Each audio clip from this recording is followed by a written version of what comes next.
back to Fight Capital, where we step into the ring of combat sports business. I'm your host, Ryan Rappaport. Today, I'm joined by Sijara SarJ Eubanks, a former UFC athlete who exploded on the scene in the reality TV series The Ultimate Fighter. SarJ has always had a strong presence in the Octagon and has proven time and time again that her skills are a blend of meticulous technique and indomitable spirit. Today, we're exploring the grit and grind that propelled her through intense battles and the legacy that she is building post-UFC as she continues to inspire athletes and businesses. Thanks for being here, Sijara. How are you and where are you joining from? Thanks, Ryan. That was a fantastic intro. Thanks for having me. I'm joining you guys from Freehold, New Jersey, by way of Springfield, Massachusetts. Yeah, and before our recording got screwed up before, I'm also a Western Mass native, grew up a little bit north of Springfield, but did you go to Commerce High School? Did I read that somewhere? Yeah. I went to high school of commerce. What town you grew up in? Whately, Massachusetts, Yep, which is, are you familiar with it? a little bit, yeah. Yeah, it's a small one. Normally I just tell people Deerfield or Northampton, but we actually played Commerce in high school. I played twice, actually. So I don't know if you remember a guy named Mike Vaz. Yes, I remember Mike Vaz. Yeah, so we played on all-star team together, and rest in peace, unfortunately. But yeah, it's just a funny small world. Very small, especially knowing Mike Vaz. So for just reference for our listeners, Mike Vaz is like the athlete. When you have like the superstar, he was like the quarterback and the point guard, and he played like every sport. He was always the star of the team, and so he was like the most popular kid in high school. And yeah, rest in peace. Super sad what happened to him, but super small world. So I know the town because I played high school basketball. I was not very good, but we played all the little area towns. We played like Ware, Wheatley, Palmer. So all of those little Western Mass towns I'm kind of familiar with. Oh, it's so funny. Well, it's actually one of the reasons why I kind of gravitated towards your career, because I was paying attention to The Ultimate Fighter really closely, and I saw that you were from Springfield. I always have that hometown pride, wanted to see you do well. But, just taking a few years step back there, what led you into professional combat sports? Yeah, it was a funny start. I was always like into sports, but not very good. I was always kind of like I played high school basketball, but I rolled the bench. So after I played a little bit of college tennis and was just kind of like trying to stay in shape and was working a job. I was like an intern at this company, and I was super bored. And I put on like that first company 15 pounds, where like you're sitting around a cubicle and eating like lunch all day. And so I was like, man, let me try to get back into some kind of athletic shape. And I had been watching like UFC on TV way back when it was on Spike TV. And so for some reason, I'm watching it one night. I was like, I could do that. I don't know what, to this day, I don't know what made me look at full combat sports and was like, sure. So I looked for an MMA gym near me. And so I tried a little like karate school and I was like, okay, this isn't it. And then I found the jujitsu school and I was like, oh, I know that. I know jujitsu. I've seen that on TV. And so I started doing jujitsu in 2008 at Lloyd Irvin's down in Maryland. And it kind of just snowballed from there. I started competing in jujitsu, started winning, started doing well, quit my job and was doing jujitsu full time. And then I was like, I was doing jujitsu tournaments and I was like, if I could just deck one of these girls, that would be great. And I was like, and they were like, well, that's MMA. And so I started doing boxing and wrestling. And fast forward to 2015, I made my pro debut for Invicta, and it just started snowballing. Got into the Ultimate Fighter, got into the UFC, and it was an incredible career. I set out as just some, fat kid behind a desk and made an awesome career out of it. So super, super proud of what I did there. Well, another smart world thing, I was actually just at Lloyd Irvin's gym a couple weeks ago for a PFL open workout that they had there. So that's so funny. And I mean, that sports career had a few different phases, right? Between the BJJ transitioning to MMA, and now you're in the professional world. How has that journey shaped your business acumen and how you're approaching your career post UFC? Awesome. You learn a lot in martial arts. You learn a lot about adversity. You learn a lot about challenge and networking and things like that over the course of my career. But I was blessed enough to have coaches that always had sort of a business mindset. Like when I was at Lloyd's doing jujitsu, he was always like, jujitsu is not going to put your kids through school. You have to be able to find other sources of income. So he always gave me and other athletes an opportunity to work in the gym. So when I was at Lloyd's, I was working the front desk. I was doing membership sales. I was doing events and event management and consultation and things like that. So that was my first time doing a little bit of the business side of martial arts from the very beginning. And then when I went to the Ultimate Fighter and I joined the teams out here in Jersey, I joined Mark Henry and Frankie Edgar, Nick Catone. It was the same thing. I was always talking to like Eddie Alvarez. Eddie Alvarez was always like, "You're gonna make good money here, but you got to invest in property. You got to get yourself a business line of credit. You got to open up your LLC. You got to pay your taxes." So I was talking to Corey Anderson. He's into investment. Talking to Frankie Edgar. He owns the UFC gym. So I was always kind of asking not only like, "Hey, what's the coolest combination to get this girl to the ground?" but what can I do with this money that I'm making? Because I think a lot of fighters, which early on, I was like, I'm making good money.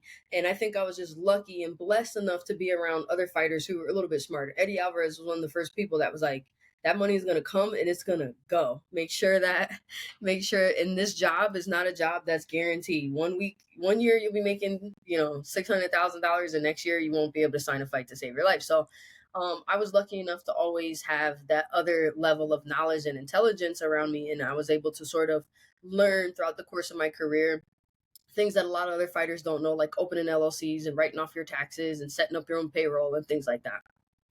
Well, that's quite the list of coaches there too. I mean, between Lloyd and Mark and One Kick Nick, is that what Nick goes by? Did I hallucinate One that Kick one? Nick? No, Yeah, Nick no, Catone. One Nick Kick Nick. Catone. Sorry. I'm gonna tell him that. See what he says. Yeah, Maybe made up a nickname for him there, but it's like, a good one. but you've had some pretty amazing coaches there in your corner. Can you just tell me a little bit about that time where you've actually taken that experience from the mats and worked it into your professional life, particularly in the marketing and branding work you're doing now? Yeah, for sure. A lot of it has been like learning from the coaches and the other athletes around me, and a lot of it is just trying to teach myself. I think I'm a good reader. I don't think for the real avid readers, I'm not going to call myself an avid reader because I know some people that can read like a book a week. I'm at like a book a quarter. I'm at like 4 books a year. Probably better than your average UFC fighter, but so I tried to learn stuff like that, Think and Grow Rich, the art of sales and things like that. And so what really helped it out was for the bulk of my UFC career, I was pretty focused on fighting. But towards the last 2 years, I worked with another coach up here, Jamal Patterson, and was focused on using that marketing strategy. So I did a lot of self-taught courses on Google and like Udemy on how to do Facebook ads, Google ads, and social media marketing. So I just kind of self-taught and trialed and errored with my own social media platform and with the gyms I was working at, using email marketing, SEO, and Facebook ads to get clients into the gym. So I did a lot of that over the course of my career. So I kind of was able to do like part-time marketing work. And so I learned how to like write ads and write sales funnels and write call scripts and sign up members. So it was a lot of trial and error and a lot of self-taught kind of situation there. But it's been fun and it's been successful. And I've been having a good time with it. Well, kudos to you to have the foresight to start building those skills before it was the crucial breaking point there. But one of the things that I was really excited to talk to you about too, because you're actually my first guest who's been on The Ultimate Fighter. And I mean, you kind of exploded on the scene with that head kick there. And I'm just curious, like, how did that experience shape your views on the UFC and I guess the sport of MMA as a whole? The Ultimate Fighter experience to me, like, I've talked to a ton of people that's been on it, a ton of fighters that's been on it. To me, I think I'm one of the few, not the only, but I'm one of the few that thought it was like the best time of my whole life. I thought it was great. Like I was like, this is phenomenal. That experience in some ways it was pros and cons. I think pros, it exploded my popularity. It got me into the UFC and it got my career rolling to a nice fast start. But some of the cons were I was spoiled rotten on that show. Like they take like, okay, the downside, they take your phone. There's no phone, no books, no movies, no TV, no music, no radio. You are completely disconnected from the outside world. It's you, your coaches, and these 15 other women in the house. And so again, I got blessed. I got lucky because I was on a house that didn't have a lot of drama. Like there wasn't a lot of heavy drinking. There wasn't a lot of fights. There wasn't really a lot of drama on that season. So I didn't really have to deal with fighting and arguing and all kinds of other stuff in the house. And then we got, we had good budget that year. So we had this big dookie mansion. It had a pool, it had a ping pong table. And what they don't tell you is in the house when they stock the fridge, they give you like there's a notepad on the kitchen table and you can write in it whatever you want from the grocery store. And so it turned into a game. We were like, I would like grass fed Bermudian filet mignon from the outside loin. We were just making up stuff. We were like, can you get us goat milk from Bermuda? We were like, just me. So it was like, you didn't have to drive, you didn't have to shop, you didn't have to do anything but go to the gym, train with some of the best fighters in the whole world, go back to this mansion, kick your feet up, relax for a couple hours, and go back to the gym. So for me, I was in like a fighter's paradise. I wasn't even bothered that I didn't have my phone. I was like, who needs that? So I thought it was a wonderful experience. And when I came out of it, it was kind of like the real world. I was like, oh, I have to do my own shopping. Oh, I have to drive. Oh, I have to set my schedule. I have to do all kinds of stuff. So it was fun though. I had a blast on the show, and I do not have a regret. I would totally do it again. It was a great time. Yeah, well, it's like a master class. I mean, granted, just the level of coaching that you have there and just be fully immersed in it too. I can only imagine what that gives you kind of skill wise and strategy wise. But, taking those type of lessons and the number of years you spent in the Octagon, are you finding that a lot of what you were doing during your fighting career is informing your business strategies and your approach now? Yeah. And I think, a lot of it when I first left the UFC, I was like, I don't have enough business experience. And when I really, over the last year, have started to apply what I've learned and started to, work in the business industry, I realized I did have a lot of skills. Networking, when you're in the UFC, I'm talking to Ali Abdelaziz represented me throughout my career.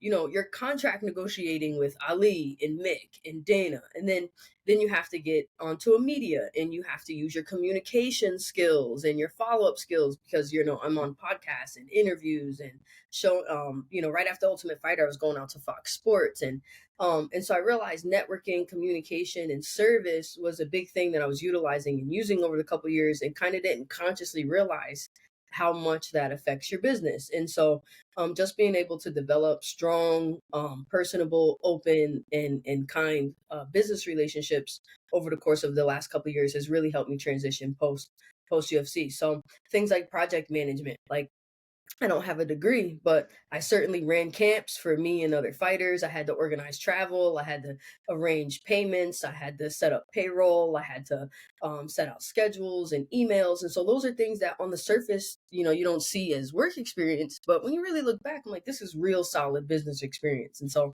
I've been able to sort of push that now in my business career. Like I might not have a resume that looks the same on paper. People think fighter, oh, you just got to put your gloves on and go into the ring. Like, no, there's a lot more business acumen behind it, especially for the more successful fighters that you see. Most of the successful fighters know how to get on into the media, know how to develop communications. Already you see fighters investing in other businesses outside of the UFC and things like that. So it's been an incredible experience, and I'm happy to be able to translate it post UFC career.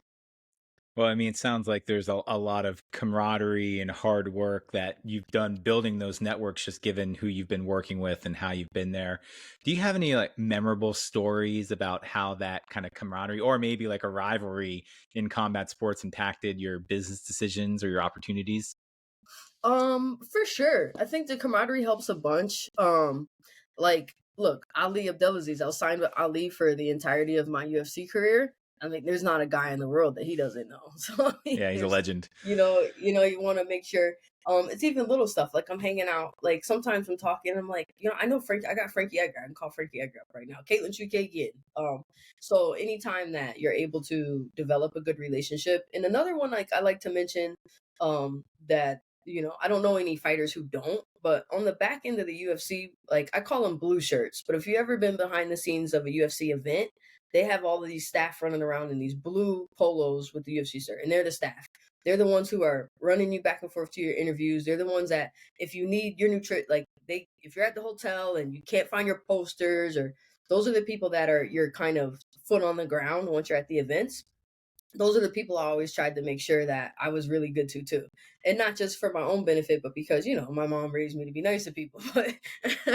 But those are the people that I always tried to develop good relationships too, because I wanted to treat them just as importantly as Mick or Ali or Dana, because those are the ones that really affected your day-to-day experience while you were out at an event. Those are the ones that were giving you your schedule, walking you to your media, making sure the food got to your room. So those are other business, like, business relationships that I was able to develop as well. So those are always really great people. I always like to give the blue shirts a shout out. Yeah, shout out to the athlete relations team. I'm actually working pretty closely with them now on a few things professionally.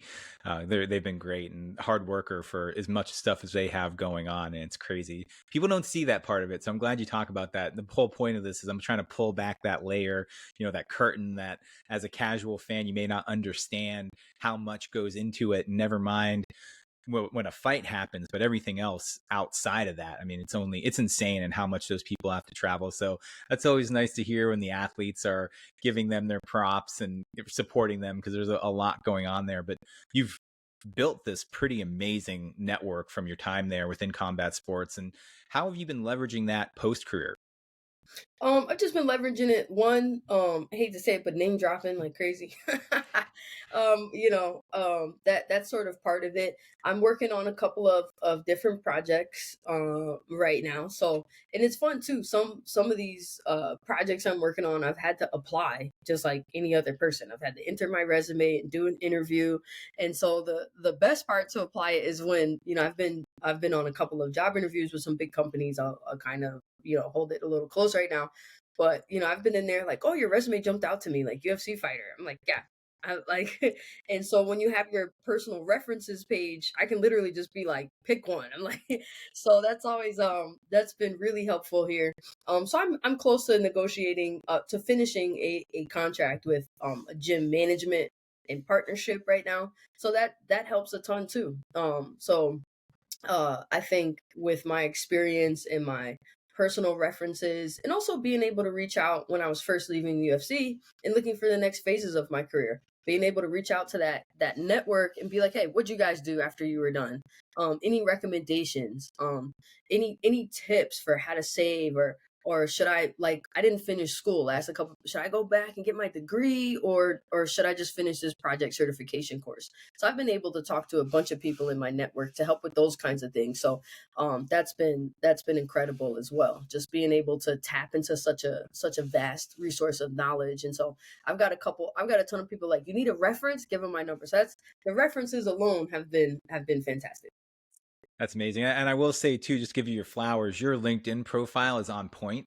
I mean, I talk with several fighters all the way from like amateurs to UFC to people who are retired. And one of the biggest things I push on people is get on LinkedIn, build your brand and presence there. And you just got right to it on there. You even had like a great header photo. And you'd be surprised how many people are on that train. So I just wanted to shout out you there too, because it's pretty cool to see athletes thinking about that, because I think LinkedIn is like one of the most powerful platforms, and it's way underutilized by athletes for brand partnerships and building network connections and finding opportunities. So I see that you're on there strong. Yeah, no, thank you. I think the LinkedIn light bulb went off for me like maybe a couple of weeks ago. Like I had a LinkedIn profile a long time ago, never logged in, never used it. And a couple of weeks ago, because I had a couple of, second follow-up interviews with a couple of big businesses, big companies, and I'm looking around and everything was like, what's your LinkedIn profile? Like thing. And I'm like, all right, I got to fix this LinkedIn like right away. And so I went in and I spent like all day just making sure it was good to go. And I know a photographer, again, the networks. I know a fight photographer around here. He shoots in freehold all the time. And I was like, Angelo, shout out to Angelo. I was like, Angelo, I need headshots like today. Angelo's like, I can do tomorrow. Threw on a suit, got me some headshots, got the LinkedIn profile up. Because I realized as I'm applying for these business jobs, all of my best shots are me punching someone in the face or that, which is good, but it already says UFC fighter right there in the headline. I don't think I need to have me kicking someone upside the head in the LinkedIn. So I was like, oh, boom, headshots. So I got some headshots done, and it's been interesting. After I got my headshots, I was like, okay, I could do this suit and tie life. I kind of like it. Yeah, well, I mean, there's stigma there, right, with people who are professional combat sports athletes. But once people start talking, oh, this person has depth. they have intelligence, and no one gets to that level in martial arts without having some strategic plans that they put into place, and willpower and commitment. I mean, there's just so much that goes into being a professional athlete, never mind in combat sports. And I think you did a really good job of highlighting that as well for what your career was, but also where you're looking to go. It just yells out of your profile. And there's one thing that I'm curious to pick your brain on, and it's a very controversial subject within the sport, but as someone who's kind of looking at the sports business side of it, it's always been interesting to me. Now, anytime I ever did sports that a lot of other people were having to cut weight, I am one of those lucky people that I was just heavy enough that they didn't want to make me like sub two, like 205 or like a light heavyweight. I was always a heavyweight and I never had to cut anything. But I know with just the way that the sport is, there's a lot of weight cutting that happens in MMA. And I was just curious to get your thoughts on the subject. Is it good for the sport? Is it bad for the sport? I mean, where do you kind of see that playing into the future and the current state of it? Yeah. Great question. Great question. I've kind of got like a two sides to the coin kind of experience with it. One, like I think right now, the state of martial arts, the state of combat sports, weight cutting is a part of it. And that's just what it is. And from my experience, I just don't see how we could eliminate weight cutting. I just don't see any way to remove it because it's just so deeply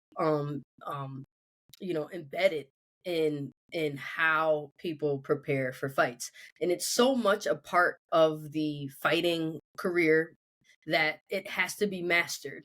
And if you master the weight cutting, you'll advance your career better than someone who doesn't master weight cutting. I can be honest with you, and I'm not one of the people that mastered weight cutting. I'm not one of them.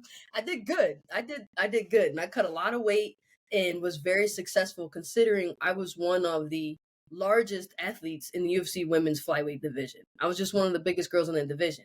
I worked very closely with the UFC PI, and I was just one of those athletes that I was just too short for 35 and too muscular for 25. So I had to cut to 25 because when I went up to 35, I made 35 no problem. The girls were like a full head taller than me. I'm punching these girls, and it wasn't even just the size. There's a couple of 35-pound fights where I would be decking these girls, and they just would eat it. Like when I fought Ketlin Vieira, I was like, I gotta hit this girl with a baseball bat. She's just boom, it just boom, just keeps going. So I was able to be more powerful and execute my game plan better at 125, but I was zapped from the weight cut. So, and that's to say I wasn't like, oh, let's eliminate weight cutting. I just had to figure out where am I going to go and where I'm going to be most successful. So I don't think weight cutting is going anywhere. I see like the state of California and I think ONE FC are implementing these maximum rehydration protocols. I disagree with those because for me, all that's going to do, people are going to cut. Fighters are going to cut. So now you're just stopping them from rehydrating, which is what I did on The Ultimate Fighter. I knew I was cutting in 2 weeks. I just didn't rehydrate. I was like, okay, I'm going to cut this weight and I'm just not going to properly rehydrate myself for the fight. And so I don't think the rehydration protocols are going to fix it. I think the best way to fix weight cutting, if it were to be fixed, is to put more weight classes in. So if you put more weight classes in, people are going to naturally fight closer to where they are because there's going to be no need to have to go 15 pounds down. For example, if there's a 130, I would fight 130 no problem. That would be my weight class. I would be there. I get to 130 very easily when I cut. It's always like 28, 29, 27 that starts to give me a hard time. But, there's pros and cons to everything. I've heard on the reverse side, if you put in too many weight classes, it starts to get like boxing and it gets a little bit too muddled for the fans. You kind of can't understand who's the champ where. So long story short, I don't think weight cutting is going anywhere. And hopefully with the UFC PI and with nutrition and with education, we can do weight cutting better and smarter. I think for the women, for sure, we need more weight classes because a 10-pound difference for a lady is just different from a 10-pound difference for a guy. Like our bodies are, there's a lot more going on when we cut weight, and there's our bone density is different, our fat holds are different, our cycles are a factor. And I think for women there should be more weight classes, but I just don't see that happening anytime soon. I mean, those are all really awesome points. I think about if you just look between 171 and 155 in the men's, in that gap, I mean, and it's killer's row on both sides of that, right? There has to be some in between, and even like 175 to 180 or 171 to 185. That's a huge gap. So, I mean, I just, as someone who never had to weight cut, luckily, looking at it from the outside, it doesn't seem like that big of a deal. But knowing athletes and everything that people go through to hit that, it's just one of those things, right? I don't know what the answer is. Even those hydration tests, like people fail them all the time. And it's like one has this, they're like, oh, this person failed. And they're like, well, they failed their hydration test. So does that mean they actually failed making weight? I don't know. But it's one of those controversial things. I'm right in line with you that I would love to see at least one or two more weight classes to break that up, because that is like a majority. If you look at the average body size, that's where they're coming in, right? So it would only make sense to kind of Yeah. backfill that. Yeah. Well, this is awesome. A couple of things you've said here, I think, will be very, very valuable to athletes who are either at that pinnacle of moving into the next portion of their life, whether that's leaving combat sports, kind of growing in combat sports. But this is the type of stuff people should be thinking of immediately, because you never know. I mean, this is one of those things where you never know when it's going to be your last fight or your last day, right? And everyone wants to keep dragging it out. But, I appreciate you coming on here and dropping some of that knowledge as someone who's kind of fresh into it, because I think there's a lot of value. I mean, I have at least two friends right now who are kind of like at that precipice, right? They're in their like mid 30s, and yeah, they still have some gas in the tank, but you want the best for your friends and family as they kind of make that transition. And I know that you're doing some good stuff outside of what you were fighting, outside of the Octagon now, to help people get there. But I'm just curious, like anyone who's listening to this on the audience, how can they support your work and these new projects you're working on? Yeah, for sure. I think the best way to support me right now is follow me on all my socials. Follow me on LinkedIn and Instagram, especially, because I do hope to be making an announcement very soon about my next move. I've been, I'll give a little bit of a hint, but it's going to be in the gym management side. So one of the natural paths to the fighter is after you fight, you open a gym. And I've always been like, I don't know if I want to open my own gym, but I do have a partnership that I'm negotiating right now. We're coming very close to the end of settling that agreement. And so I hope hopefully the next couple of days. I was actually pushing my guy last night to see if I can get it announced by today. But I hope very soon to be announcing a good opportunity with a gym in the New Jersey area. It's going to be massive. If we get it done, it's going to be a 20,000 square foot facility. It's going to have jiu-jitsu, Muay Thai, MMA, boxing, weightlifting, all kinds of stuff. So I'm going to wait till I get that dotted line first. But the best way to stay up to date on that is to follow me on Instagram at SarJ and follow me on LinkedIn. Just type in Sijara Eubanks. There's not another one of those, so you should be able to find me. Find me just fine if you type in my name. There's not too many Sijara Eubanks out there. That's the best way to support. Follow along. I'll be announcing everything on my socials. Hopefully soon. Yeah, well, once you do make that announcement, I'll make sure to share that, and then I'll make sure to add all those links in here as well. Once these post up on YouTube, Spotify, LinkedIn, all that. Well, this is such an honor having you here today, Sarge, and thank you for doing this. I really think people are going to get value out of this, and really looking forward to hearing what's next and seeing you take over that as well. Thank you. Thank you so much. I appreciate that very much. For any fighters listening, this will be my one tip. Pay your taxes. Get an LLC. Find any accountant worth their weight in two. It don't even have to be a phenomenal accountant. And as a matter of fact, if you want an accountant, find me on Instagram or my LinkedIn, and I'll refer you to mine. She's a great accountant. She works with fighters actually. And one of the things I learned the most is that when you cash that first big check, the government will come for their taxes. So that's my last little tidbit. Make sure y'all find a good accountant. Get that LLC. Yeah. I don't think people realize that athletes are independent contractors, and Yes. it's, what is it, like 38% that you're paying, never mind your coaches and your teams and all of that, everyone who's taken that cut out of it. It adds up quick. So that's amazing advice. And it's such a great place to leave it too. I might even be the highlight that we're posting as because there's one thing that are guaranteed here in the US, and that's death and taxes. So they're coming. And a good accountant will get you some good write-offs, guys. So get that LLC, get them taxes in. I'm happy to help. Amen. Well, thanks again so much, Sijara. I really appreciate you being here and looking forward to see what you do next. Thanks, Ryan. I really had a good time. Thanks again. You too. Thank you.